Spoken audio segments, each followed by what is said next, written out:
பல சாதனைகள் புரிவோம்.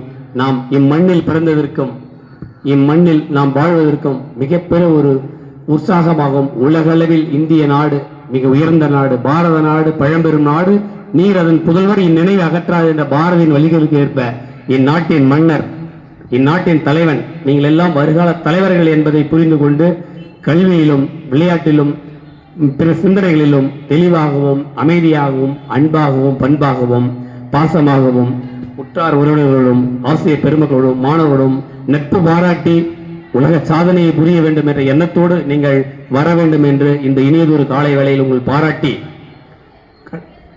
நீங்கள் லட்சியத்தை அடைய மிக பெரும் கல்வியை கொண்டு முன்னேற வேண்டும் என்று கேட்டுக்கொண்டு இந்த நல்லதொரு வாய்ப்பளித்த பேராசிரியர் பெருமக்களுக்கும் கல்லூரி நிர்வாகத்திற்கும் அனைத்து பெற்றோர்களுக்கு எல்லாம் சிறு வார்த்தைகளை கூற விரும்புகின்றேன்.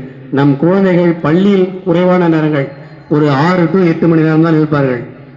பாதி நேரம் நம் குழந்தை நம்மளோடு இருப்பார்கள். அவர்களுக்கு மாதா பிதா குரு தெய்வம் ஆசிரியர்கள் 1 மடங்கு சொல்லிக் கொடுக்கிறார்கள் என்றால் அதை 2 மடங்காக அபிவிருத்தி செய்ய வேண்டியது பெற்றோருடைய கடமையாக இருக்க வேண்டும். நம் குழந்தைகளுக்கு நல்ல அறிவுரைகளை சொல்லிக் கொடுக்க வேண்டியது பெற்றோர்களின் கடமை. ஈன்ற பொழுதின் பெரிதுக்கும் தன் மகனை சான்றோன் என கேட்ட தாய். நம்முடைய தாய் எப்போது மகிழ்ச்சி அடைவாள் என்றால், நம்முடைய குழந்தையை பெற்றெடுக்கும் போது உனக்கு ஒரு குழந்தை பிறந்திருக்கின்றது அப்படி சொல்லும் போது மிக பெரும் மகிழ்ச்சி அடைவாள். அதை விட சிறந்த மகிழ்ச்சி எதுவென்றால் வான்புக வள்ளுவனுடைய வரிகளுக்கு ஏற்ப உன் குழந்தை அறிவு ஒழுக்கங்களில் சிறந்தவன், மிகச் சிறந்த மாணவன், படிப்பாளி என்று பிறர் கூறும்போது, உங்கள் ஆசிரியர்கள் கூறும்போதுதான் மகிழ்ச்சி அடைவார்கள். அதை கொடுக்க வேண்டியது பிள்ளைகளுடைய கடமை, பெற்றோருடைய கடமை. தந்தை மகற்காற்றும் உதவி இவன் தந்தை என்னோட்டான் கொள் எனும் சொல். தந்தை எப்போது மகிழ்ச்சி அடைவென்றால் தன் மகள் பல்வேறு மாணவர்கள் மத்தியில் மிகச் சிறந்தவனாக வெற்றியாளனாக வருகிறான் என்பதை நினைக்கும் போது மகிழ்ச்சி அடைவார்கள். பெற்றோர்கள் எல்லோரும் கஷ்டப்பட்டு ஒவ்வொரு நாளும் அவர்களுடைய ரத்தத்தை வியர்வையாக சிந்திதான் உங்களுக்கு பணம் அளித்து படிக்க வைக்கின்றார்கள். நீங்கள் படிப்பில் வெற்றி பெறக்கூடியது நம்முடைய குடும்பத்தையும் பெற்றோர்களை மகிழ்ச்சிப்படுத்தும். அவர்கள் நல்வழியில் செல்வதற்கும் அவர்களுடைய வெற்றி பெறுவதற்கும் உற்சாகமும் உறுதுணையாகவும் இருக்க வேண்டியது பெற்றோர்களின் கடமை. நல்ல பழக்கவழக்கங்களை சொல்லிக் கொடுங்கள். இந்த அலைபேசியெல்லாம் குழந்தைகளுக்கு குறைவுபடுத்துங்கள்.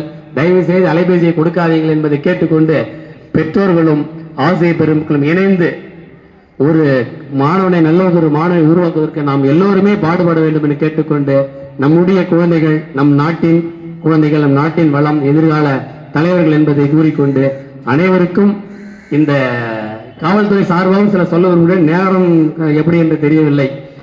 காவல்துறை சார்ந்து சொல்ல வேண்டும். இந்த சைபர் குற்றம் என்று சொல்லக்கூடிய செல்போனில் வந்து தேவையற்ற படங்கள், இந்த டிபியில் வந்து ஒரு மாதிரியான போட்டோ வைக்கிறது, இதெல்லாம் வேண்டாம் என்று கேட்டுக்கொள்கின்றேன்.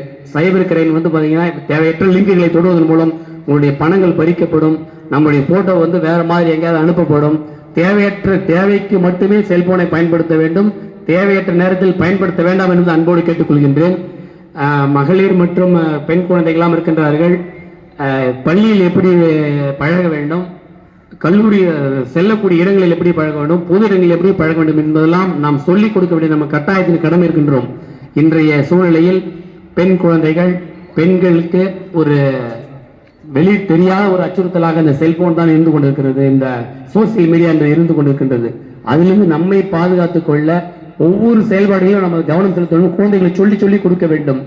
ஒரு 5 ஆண்டுகள் முன்னாடி நாங்கள் படிக்கும் போது குட் டச் பேட் டச் என்று சொல்லிக் கொடுப்பார்கள். இப்போதெல்லாம் நோ டச், குட் டச்சும் வேண்டாம் பேட் டச்சும், நோ டச். ஒரு பெண் குழந்தைகளிடமா இருக்கட்டும், ஒரு ஆண் குழந்தைகளிடம் பேசும்போது ஒன்லி ஓரல் கம்யூனிகேஷன், வாய் மொழியாக மட்டும் பேசினால் போதும். தொட்டு எல்லாம் பேச வேண்டிய அவசியம் இல்லை. அவர்கள் வந்து அறிவு விசாலமாக இருக்கின்றது. இந்த சிந்தனையை சொல்லிக் கொடுக்க வேண்டும்.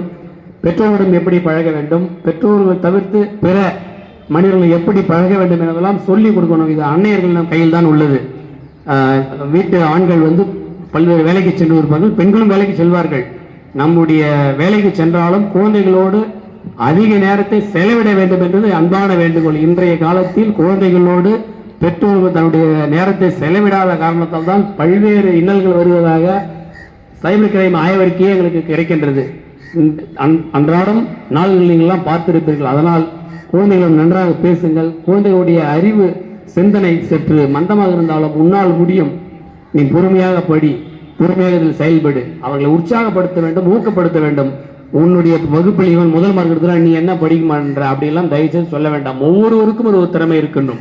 ஒருவனுக்கு ஓவிய போட்டியில் திறமை இருக்கும், ஒருவனுக்கு விளையாட்டு போட்டியில் திறமை இருக்கும், ஒருவனுக்கு பேச்சு போட்டியில் திறமை இருக்கும், ஒருவனுக்கு அமைதியாக இருந்து அவனுடைய விஞ்ஞானத்தை விண்வெளியில் செலுத்தி சாதனை புரிகிற திறமை இருக்கும். ஒவ்வொருக்கும் ஒரு திறமை இருக்கும்.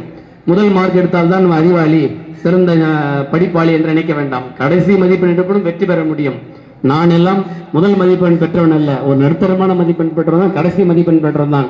இந்த விருகம்பாக்கம் காவல் உதவி ஆணையராக நான் வந்திருக்கின்றேன், குருப்பன் தேர்வு எழுதியிருக்கின்றேன். எதுக்கு என்று சொல்கிறேன் என்றால், எல்லோருக்கும் திறமை உண்டு, எல்லோருக்கும் வெற்றி உண்டு. துறைகள், இடம், பொருள் எல்லாம் மாறலாம். அதனால் ஒவ்வொருவரும் ஒவ்வொரு சிந்தனையில் சிறப்பார்கள். இருந்தாலும் படிப்பு மிக முக்கியம். அதுக்காக நீ பஸ்மா எழுந்தாலும் சொல்ல தேவையில்லை. போட்டி போட்டு படிக்க வேண்டும், முடிந்த வரைக்கும் படிக்க வேண்டும். அதுக்கு பெற்றோர்கள் உற்சாகப்படுத்த வேண்டும். மாணவர்கள் பெற்றோருடைய உற்சாகத்தை கேட்டு படிக்க வேண்டும். வெயில் அதிகம்